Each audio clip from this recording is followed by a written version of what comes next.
Everyone is asking the wrong question about the Argentina and Egypt game. They're asking whether VAR got it right, whether the goal should have counted, whether the referee ruined the match. You can spend all night on that one, and millions of people did, and nobody moved an inch. Here's the better question. Why did millions of intelligent people watch the exact same replay, frame for frame, and honestly see two completely different games? Because that's what happened. One group watched that clip and saw a clean, brilliant goal that got stolen. Another group watched the identical footage and saw an obvious foul that was correctly punished. Same pixels, same 10 seconds. Two different realities, and neither side was lying, neither side was stupid. That's the part worth understanding, because the thing that split them is running quietly inside your head right now, deciding who you blame in your own life. Let me put you back in the moment. Argentina 3, Egypt 2 is how it ended. But rewind. For most of that night, Egypt were winning. 2 goals up, with about 11 minutes left, they were 11 minutes from knocking Argentina out of the World Cup. And earlier, around the hour mark, comes the moment nobody can agree on. Argentina lose the ball. Egypt pounce. Salah gets it and goes, and the whole team goes with him, the length of the field, pass after pass after pass, and it ends with Zico burying it. The goal of the tournament. The bench empties. A nation is on its feet. And then a man in a booth rewinds the tape. He goes back, past the goal, past the passes, past the run, all the way back to the very first touch, where Egypt won the ball. And back there, seconds earlier and 60 yards away, an Egyptian player had caught Lisandro Martinez with a foul. So the referee, Francois Letexier, cancels it. The whole thing. The run, the passes, the goal, gone. One possession, illegal at the start, so all of it comes off the board. Now, by the letter of the law, that is defensible. The rules let VAR look back through the possession that leads to a goal. And if that possession began with a foul and never actually changed hands, the whole sequence can be wiped. To the rulebook, that was one unbroken event from the foul to the net. One possession, illegal beginning. Everything after it, invalid. So the referee is right. Here's the problem. The Egyptian players did not experience one event. Nobody in that stadium did. They experienced this. Win the ball, break forward, a great pass, another one, a new chance built from nothing, a goal. 5 separate things. A little story with a beginning, a middle, and an end. And the foul? The foul was in a different chapter. It was before the story even started. So the players are also right. And now you can see the shape of it. This was never a fight about the footage. Everyone had the same footage. It was a fight about where the movie gets cut. Because that's what your brain actually does. Reality does not arrive in scenes. Reality is one long, unbroken take. No edits, no chapter breaks, just everything happening continuously forever. But you don't experience it that way, and you couldn't survive if you did. So your brain runs an editor. Every waking second, that editor is chopping the endless footage of your life into events.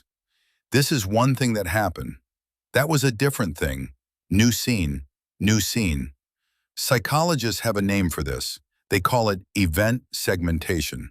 You do it constantly, automatically, and you have zero say in it. And here is the whole controversy in one line. The referee's editor and the fan's editor cut the film in different places. The referee made one long scene.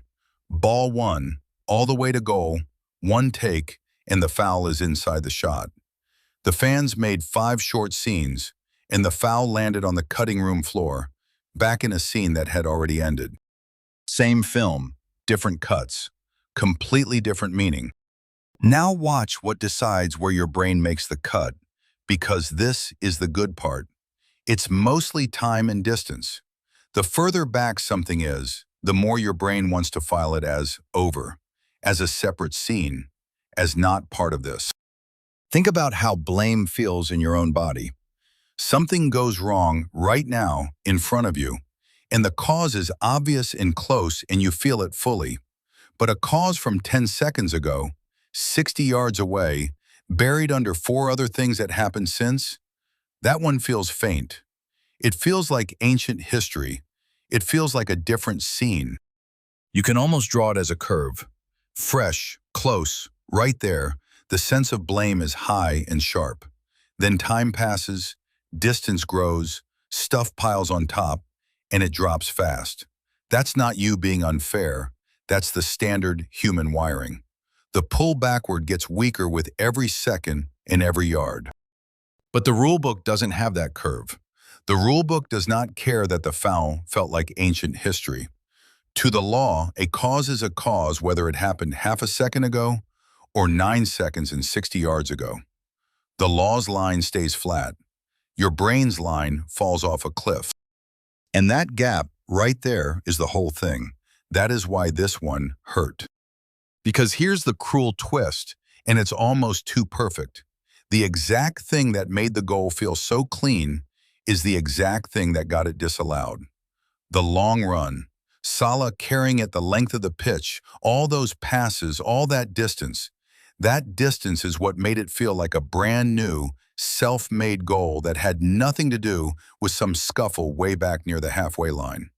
And that same distance, that same long sequence, is precisely what the rulebook reeled back through to find the foul and erase it.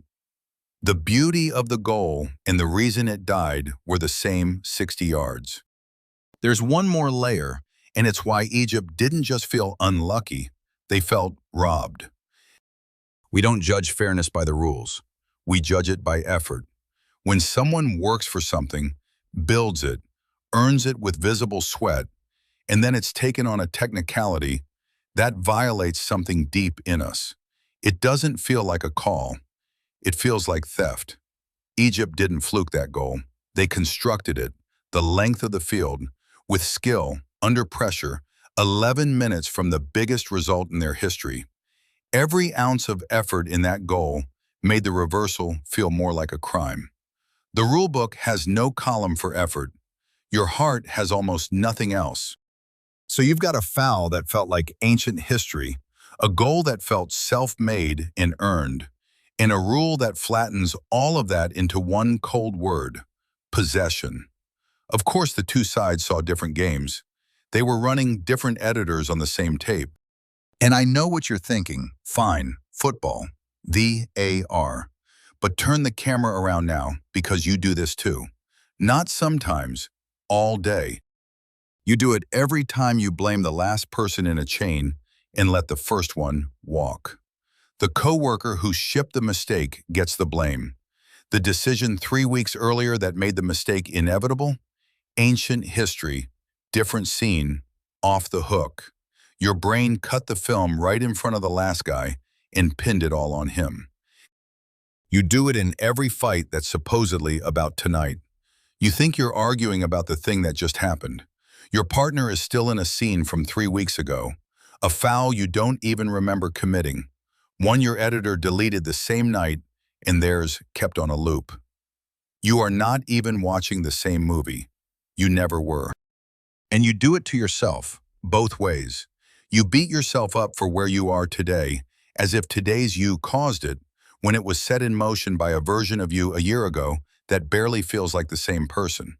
Or you take full credit for a win that some earlier, forgotten you actually built. You are constantly deciding which past selves count as you and which ones were a different scene. And you have no idea you're choosing. That's the uncomfortable part. In every one of these, you are both people from the stadium at once.